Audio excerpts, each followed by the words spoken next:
بسم اللہ الرحمن الرحیم۔ السلام علیکم۔ امید ہے کہ آپ سب خیریت سے ہوں گے اور دعا ہے کہ اللہ دنیا اور آخرت میں اپنی بہترین مصلحتیں آپ پر نازل فرمائے۔ تمام انسان جب اس دنیا میں آتے ہیں تو جسمانی اور روحانی دونوں حوالوں سے چھوٹے ہوتے ہیں، کمزور ہوتے ہیں، جسمانی حوالے سے بھی اور روحانی حوالے سے بھی۔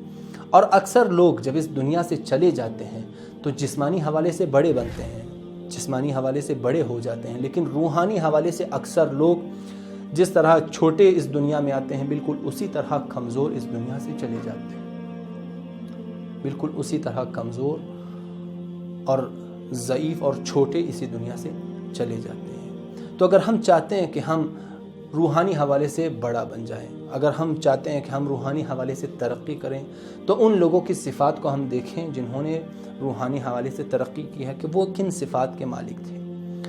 اکثر ہمارے ہاں ایسا ہوتا ہے جب ہم سنتے ہیں کہ کسی شخص نے دوسرے شخص کو بہت اچھا اور زبردست گفٹ دیا ہے تو ہم فوراً اللہ سے یہ دعا مانگتے ہیں، کاش ہمیں بھی اللہ ایسا دوست دے جو کوئی ہمیں ایسا گفٹ دے۔ کسی بھائی نے دوسرے بھائی کو کوئی گفٹ دیا ہے، ہم فوراً دعا کرتے ہیں کہ کاش اللہ ہمیں بھی ایسا بھائی دے جو ہمیں گفٹ دے، اللہ ہمیں ایسا رشتہ دار دے جو ہمیں فائدہ پہنچائے۔ بہت کم ایسے لوگ ہوتے ہیں کہ اس طرح کے واقعات اور حقائق کو سن کر یہ دعا کریں کہ کاش ہم بھی اس بھائی کی طرح بن سکیں جو اپنے بھائی کو فائدہ پہنچائے۔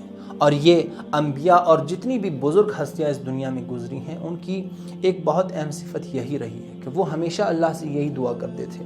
ان کی زندگی میں ان کی یہ روش رہی ہے کہ وہ ہمیشہ دوسروں کو فائدہ پہنچانا چاہتے تھے۔ اللہ سے ہمیشہ دعا مانگتے تھے کہ اللہ اس شخص کو باعث خیر بنائے، دوسروں کو فائدہ پہنچانے کا وسیلہ بنائے۔ تو اگر ہم چاہتے ہیں کہ ہم بڑے ہوں، ہم روحانی حوالے سے ترقی کریں، ہماری روحانیت بڑھے، تو اس صفت کو ہمیں اپنانا چاہیے۔ کہتے ہیں ایک دن ایک شخص کو اس کا بھائی بہت زبردست اور قیمتی گاڑی گفٹ دیتا ہے۔ وہ چابی لے کر گاڑی کے پاس آتا ہے، وہ دیکھتا ہے کہ گاڑی کے پاس ایک چھوٹا سا بچہ کھڑا ہے اور گاڑی کو بہت عجیب انداز میں دیکھ رہا ہے۔ یہ جب گاڑی کے نزدیک آتا ہے وہ بچہ اس سے سوال کرتا ہے کہ کیا یہ گاڑی آپ کی ہے؟ تو یہ شخص جواب دیتا ہے، ہاں یہ گاڑی میری ہے اور میرے بھائی نے مجھے گفٹ دیا ہے۔ وہ بچہ معصومیت سے پوچھتا ہے، گفٹ کا مطلب یہ کہ آپ کے بھائی نے بغیر کسی پیسوں کے آپ کو یہ گاڑی دی ہے؟ یہ شخص کہتا ہے، ہاں بغیر کسی پیسوں کے میرے بھائی نے مجھ سے کچھ نہیں مانگا اور یہ مجھے گفٹ کے طور پر دیا ہے۔ تو وہ بچہ ایک جملہ کہتا ہے، اے کاش۔ جو ہی وہ بچہ یہ جملہ کہتا ہے، اے کاش، یہ آدمی کہتا ہے کہ بس مجھے معلوم ہے کہ تم اللہ سے کیا دعا مانگنا چاہتے ہو۔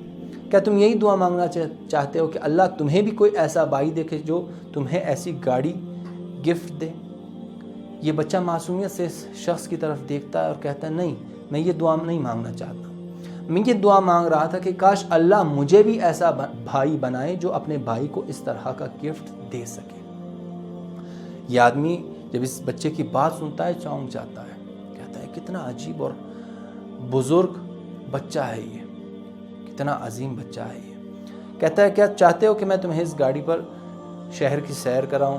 تو وہ بچہ خوشی سے قبول کر لیتا ہے۔ جب وہ گاڑی میں اس بچے کو بٹھاتا ہے، وہ بچہ دوبارہ ایک ریکویسٹ کرتا ہے کہ آپ سے ایک ریکویسٹ ہے کہ آپ اس گاڑی کے ساتھ مجھے میرے محلے میں لے جا سکتے ہیں، میرے گھر کے پاس؟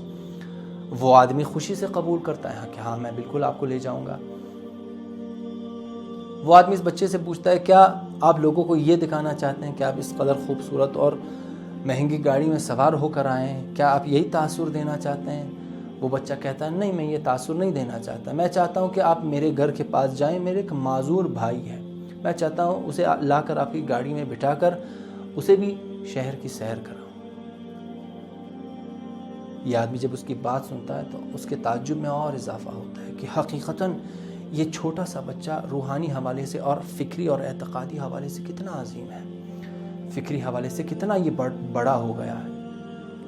تو اگر ہم چاہتے ہیں کہ روحانی حوالے سے، فکری حوالے سے بڑا بنے، ہمارے وجود میں ترقی آئے روحانی حوالے سے، تو ہمیں اللہ سے ہمیشہ یہی دعا مانگنی چاہیے کہ اللہ ہمیں باعث خیر بنائے، اللہ ہمیں خیر کا سبب بنائے کہ ہم دوسروں کو فائدہ پہنچا سکیں، ہم دوسروں کو ہدایت تک پہنچا سکیں، ہم دوسروں کی محتاجی کو دور کر سکیں، ہم دوسروں کے فقر کو دور کر سکیں۔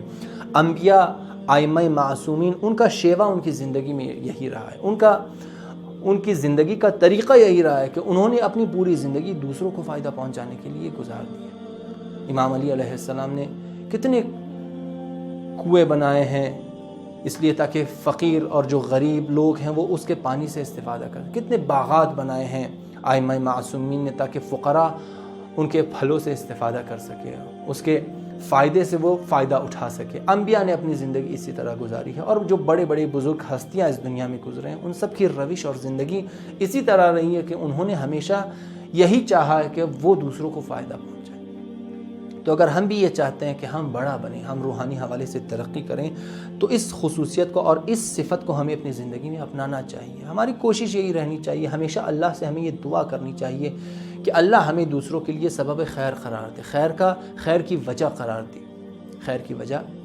قرار دے۔ اور روایات میں یہ بیان ہوا ہے کہ جب کوئی فقیر کسی کے ہاں آتا ہے، جب کوئی محتاج کسی شخص کے ہاں آتا ہے، تو اسے اللہ کا شکر ادا کرنا چاہیے کہ اللہ نے اسے خیر کا وسیلہ قرار دیا ہے، اللہ نے اسے فائدہ پہنچانے کا وسیلہ قرار دیا ہے۔ تو یہ روایات میں اور ہمارے ائمہ معصومین اور انبیاء کی روش یہی رہی۔ تو اگر ہم بھی چاہتے ہیں کہ ان کی طرح بنیں، اگر ہم اپنے آپ کو ان کے پیروکار کہتے ہیں، تو ہمیں بھی چاہیے کہ اس صفت کو اور اس خصوصیت کو اپنی زندگی میں اپلائی کریں، اور ہمیشہ ہماری کوشش یہ ہونی چاہیے کہ ہم دوسروں کو فائدہ پہنچائیں۔